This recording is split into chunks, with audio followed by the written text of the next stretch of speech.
একটি ৬ বছরের শিশুর পৃথিবী হওয়ার কথা ছিল রঙিন, বইয়ের পাতা, খেলার মাঠ আর মা বাবার হাসিমুখ ঘিরে। কিন্তু লালমনিরহাটের ছোট্ট সাব্বিরের ভাগ্যে আজ কেবলই অন্ধকার। সামান্য জ্বর নিয়ে চিকিৎসকের কাছে যাওয়া শিশুটির শরীর আজ ভুল চিকিৎসার ক্ষতচিহ্নে জর্জরিত। চিকিৎসকের একটি ভুল ব্যবস্থাপত্র কেড়ে নিতে বসেছে তার দৃষ্টিশক্তি।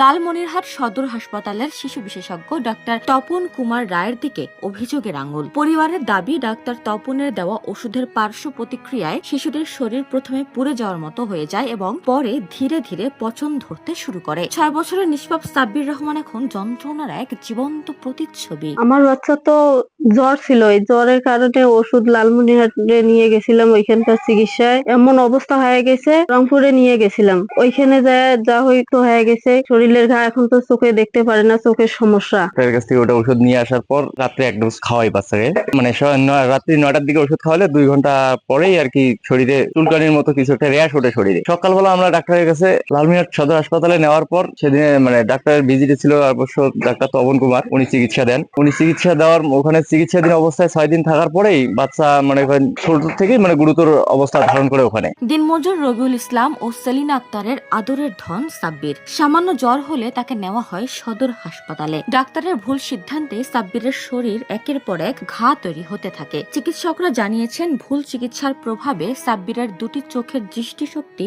নষ্ট হওয়ার পথে। দ্রুত উন্নত চিকিৎসা না পেলে চিরতরে অন্ধ হয়ে যেতে পারে ছোট্ট শিশুটি। আমার এলাকার ছোট ছেলে ক্লাস 1-এ পড়তো। ছেলেটা এখন 3 মাস আগেও ভালো ছিল, কিন্তু এখন খুবই অসুস্থ। সদরে চিকিৎসা নিছে, সেখানে ভালো হয়নি। ঘা গুলো ঠিকভাবে শুকাইছে, কিছু শুকায় নাই, দাঁতের গোড়া গোড়া ঘা হয়েছে। এখন হঠাৎ যেন কি জানি অসুখ হল, এখন সেই ওষুধ দিয়া কোনো কাজ হয় না। পরে রংপুর ওই সার্টিফিকেট নিয়ে রংপুর গেছে, রংপুরে ছিল ভুল চিকিৎসা। একদিকে ভুল চিকিৎসার বিচারের দাবিতে ফুঁসছে এলাকাবাসী, অন্যদিকে অর্থের অভাবে ধুঁকছে একটি জীবন। স্থানীয়দের দাবি, সঠিক তদন্তের মাধ্যমে দোষী চিকিৎসককে বিরুদ্ধে কঠোর ব্যবস্থা নেওয়া হোক, যেন আর কোনো সাব্বিরের জীবন এভাবে বিপন্ন না হয়। তবে এই দায় পুরোপুরি অস্বীকার করেছেন অভিযুক্ত ডক্টর। হ্যাঁ, আমি বলতে ছিল না, অথবা স্টিভেন জনসন সিনড্রোম ছিল, সেটা মানে বাচ্চাটা করতেছে না, বা হয়তো আমরা যেটা স্টিভেন জনসন ছিল ওটা সে আবার ডিটেক্ট হয়ে গেছে এবং ইমপ্রুভ হয়নি। দুজনটা ডান স্টিভেন জনসন সিনড্রোম, আমার যেটা মনে হয়, আমার কথাটা ভালো করে শুনে না, ডান ছিল স্টিভেন জনসন সিনড্রোম। এটা হয়তো এরকম ইনিশিয়াল শুরুর পিরিয়ডটাতে আমাদের কাছে আসছে, হয়তো আমাদের প্রতি ইমপ্রুভ করে নেই।